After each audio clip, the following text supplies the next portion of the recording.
I'm Tyler with Bright Agritech. In this video, I'm going to talk about general care and maintenance with our Zip Grow farm walls. I'm first going to talk about filling up our gutters and dosing them appropriately, as well as using top-off tanks, some general lighting considerations, and then just general care and maintenance for the irrigation of our farm walls.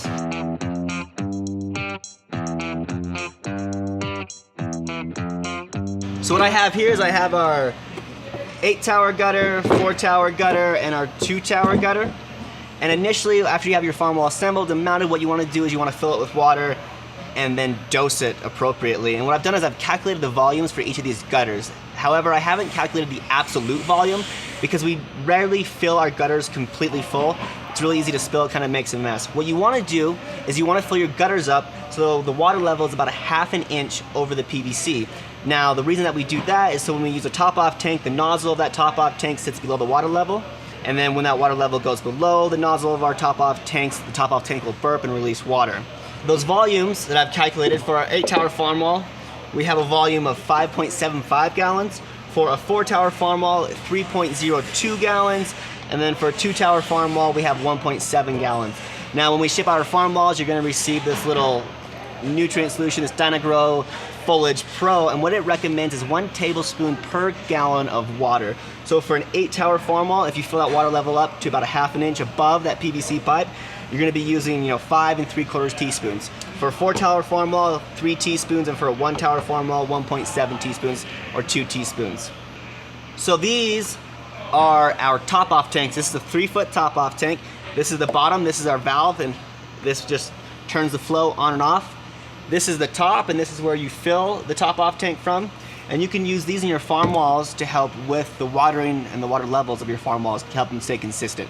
Using top-off tanks makes dosing a farm wall really easy because when your water level gets low, and you'll notice when your water level gets low because you'll start to hear the pump, you don't have to dump your whole gutter, fill it back up to that approximate height, and then re-dose it. What you can do is just dose the top-off tank. So 1.64 gallons for this guy.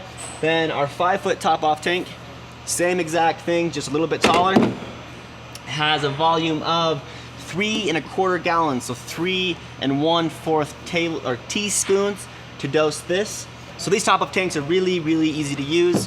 You turn the valve off and you fill it up with a hose or whatever water you want to from the top.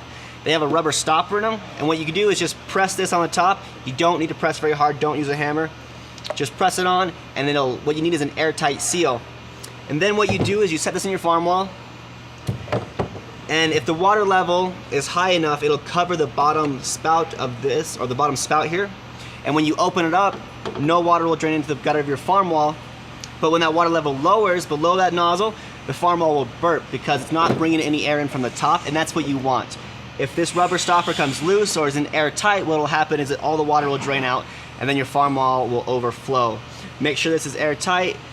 And then if your water level isn't high enough initially to cover the bottom nozzle of this, when you turn it on, it will run out. And then as soon as that water level hits the bottom of this nozzle, it'll stop. And that's what we want with our top-off tanks. Our 8-tower farm walls come with 2 slots for top-off tanks, so you can have a total of 2. Then our 4 and 2-tower farm walls, you have the option of having 1 top-off tank.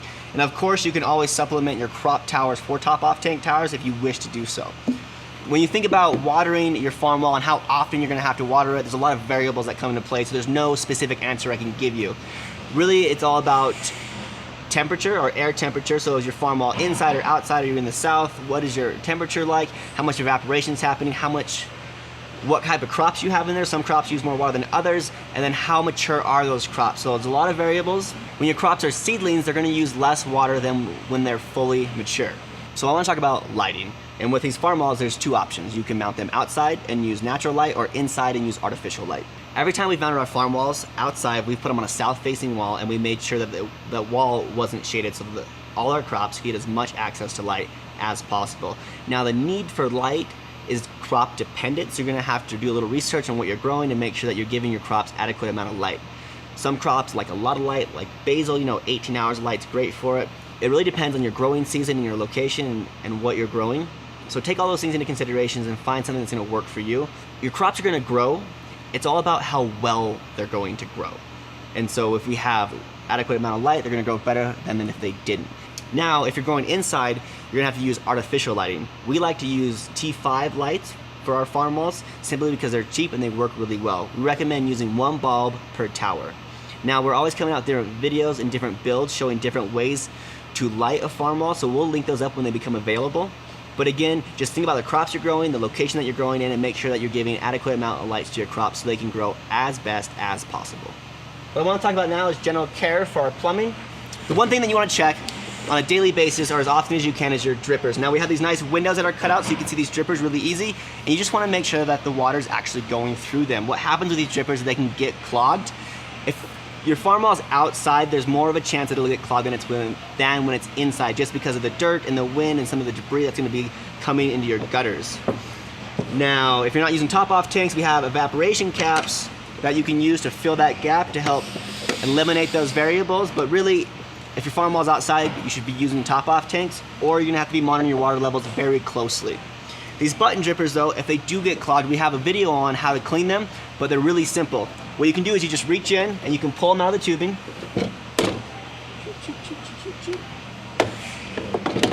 And there are 3 pieces. There's the top, the bottom, but what happens is there's a plastic medium in here, and sometimes in those lines you're gonna have some dirt that gets pumped in them and it can clog these. What you can do is just take them apart, take your finger, and you can pull out that plastic medium. Some of them don't look like this, other ones have a little matrix, but they're really easy to clean out. Usually you can just wipe them off with your shirt or your fingers and it'll come right out. And then you can put them back together and you can push them right back into your poly tubing. Now, you want to probably turn your pump off while you do this because it's gonna spray water, but sometimes you can do that to clean out your upper irrigation line. However, I found that you can get really wet if you don't unplug your pump before pulling out some drippers.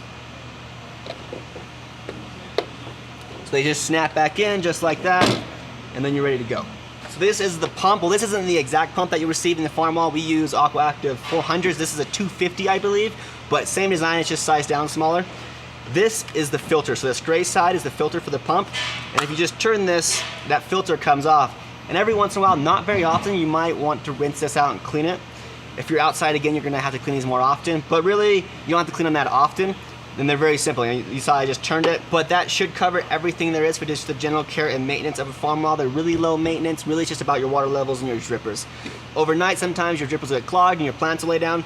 Just don't worry about it. Clean that dripper back out, put it back in, and then let it re-irrigate that tower, and those crops will stand right back up. I've seen crops that didn't have water for over a day outside in the heat, and I thought they were gonna die. Simply just watered them, and the next day they're standing back up. Don't harvest them or throw them away. They're really resilient. Well, it depends on your crops. Some crops are more resilient than others, but I've seen most crops come back. Give them a chance. That wraps up everything I had for this.